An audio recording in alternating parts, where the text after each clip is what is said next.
इसी बीच खबर सामने आई कि डोनाल्ड ट्रंप ने हॉर्मूज पर बड़ा यू टर्न ले लिया, ऐसा दावा है अमेरिकी मीडिया का। अब ऐसे में दावा किया जा रहा है कि हॉर्मूज स्ट्रेट को खुलवाए बिना ही ईरान के साथ युद्ध खत्म करने के लिए ट्रंप तैयार हो गए हैं।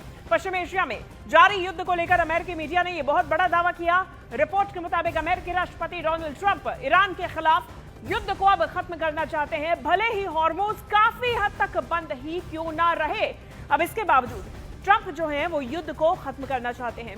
वॉल स्ट्रीट जर्नल की रिपोर्ट के मुताबिक ये एक बहुत बड़ा दावा है।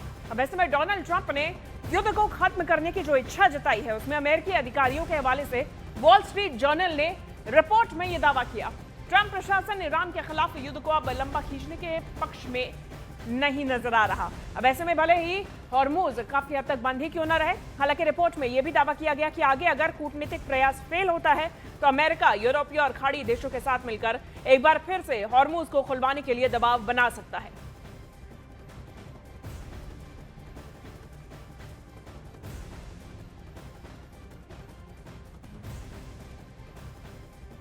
तो देखिए, ईरान के साथ में समझौतों को लेकर ट्रंप के बार बार सामने आते बयान और ईरान के पूरे तरीके से इनकार के बाद अब एक बात तो साफ हो चुकी है कि ट्रंप ये जंग किसी भी कीमत पर अब खत्म करना चाहते हैं। वो इसीलिए हम कह रहे हैं क्योंकि अमेरिका जो है, अब जो अमेरिकी नागरिक है वो मान रहे हैं कि ट्रंप ने अपनी जिद की वजह से अमेरिका पर जंग थोप दी है, जिससे अमेरिकी खजाने पर अब भारी नुकसान हो रहा है और इसी वजह से ट्रंप अपने ही घर में घिरते जा रहे हैं और अब तो उनकी नीतियों के खिलाफ पूरे अमेरिका में प्रदर्शन तक शुरू हो चुके हैं, जिसकी वजह से ट्रंप की लोकप्रियता भी काफी घट गई है। क्योंकि उधर ईरान के स्ट्रेट ऑफ हॉर्मूज को बंद कर देने से जो अमेरिका है उसमें तेल की कीमतों में भारी उछाल देखा गया, जिससे आर्थिक मंदी का अब संकट गहरा रहा है, जो कि दुनिया के लिए जो पूरी तरीके से अगर ओवरऑल देखा जाए तो एक अच्छा संकेत नहीं है। अब ऐसा इसीलिए भी है क्योंकि ट्रंप ने जिस प्लानिंग के साथ में ईरान पर हमला किया था वो कहीं से भी पूरा होता हुआ नहीं दिखाई दे रहा है,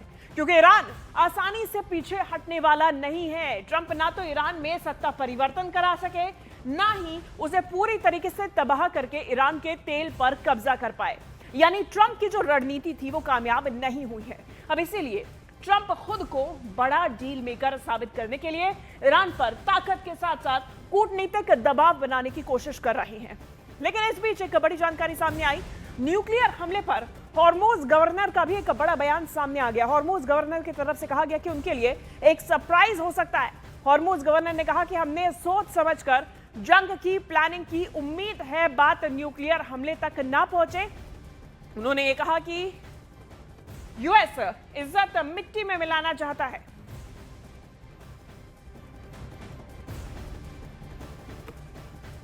और ईरान का एक बार फिर से अमेरिकी ड्रोन तबाह करने का दावा सामने आया। इस बीच में जंग जारी है, अटैक्स जारी हैं। अमेरिकी ड्रोन तबाह करने का दावा इस बीच ईरान की तरफ से सामने आया। इस्फहान में MQ-9 ड्रोन को निशाना बनाने का दावा किया गया। ये तस्वीर आप देखिए, उनकी तरफ से जारी की गई है।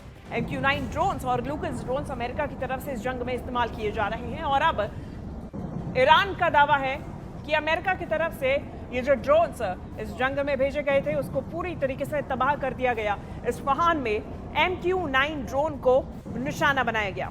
तो वहीं पश्चिम एशिया में युद्ध के दौरान ईरान ने स्ट्रेट ऑफ हॉर्मूज का रास्ता बंद कर दिया और पूरी दुनिया के सामने एक बड़ी चुनौती खड़ी कर दी, जिसके बाद वैश्विक अर्थव्यवस्था पर बड़े असर के बाद युद्ध खत्म करने का दबाव अमेरिका पर बढ़ता जा रहा है। और अब अमेरिकी मीडिया रिपोर्ट में यह दावा किया जा रहा है कि राष्ट्रपति डोनाल्ड ट्रंप बिना हॉर्मूज को खोले ही युद्ध को खत्म करने की प्लानिंग कर रहे हैं। अब ऐसा क्यों? क्योंकि देखिए, पहले कूटनीति और सैन्य कार्रवाई से हॉर्मूज खुलवाने की कोशिश की, असफल रही। कई बार हॉर्मूज में जहाजों की सुरक्षा का दावा भी किया, वो भी असफल रहा। ईरान को बार बार हॉर्मूज पर डेडलाइन दिया गया, अल्टीमेटम दिया गया, जिसका कोई फायदा नहीं हुआ। हॉर्मूज नहीं खोलने पर हाल ही में ईरान पर बड़े हमले की चेतावनी तक दे डाली और अब हॉर्मूज खोले बिना ही युद्ध खत्म करने की अब डोनाल्ड ट्रंप प्लानिंग कर रहे हैं। यानी कि देखिए, हॉर्मूज पर ट्रंप के जो बयान है और प्लान है वो बार बार बदल रहे हैं और ये अब साफ और स्पष्ट हो गया है।